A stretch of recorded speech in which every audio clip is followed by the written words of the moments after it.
عالم امروز گرفتاری غم است. خانه ها پر از فغان و ماتم است.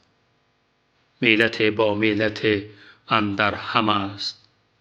ای جوان شکرانه صلح و ثبات. هر کجا از جنگ و خون لاف و کلام، کودکان را بوی قرمز در مشام. مردگان را ببین در زیر بام. ای جوان شکرانه صلح و ثبات. زندگی مشکل به خلقان آمده است. ساعت دشوار دوران آمده است. گویا عالم چو زندان آمده است. ای جوان شکرانه صلح و ثبات. چشم بگشا و تو ایران را ببین. با کرم احوال افغان را ببین. در فلسطین خلق گریان را ببین. ای جوان شکرانه صلح و ثبات.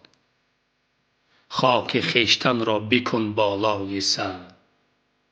نقشه های دشمنان زیر و زبر. تا که دور از ما شود خوف و خطر. ای جوان شکرانه صلح و ثبات.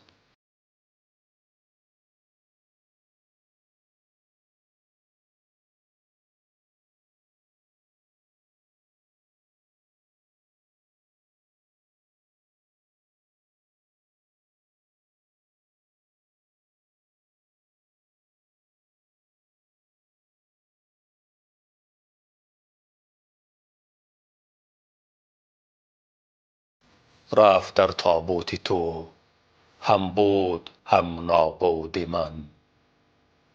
وا علم از دست دنیای فریبا مادرم. بردی از لب خنده ام ای شعله آینده ام.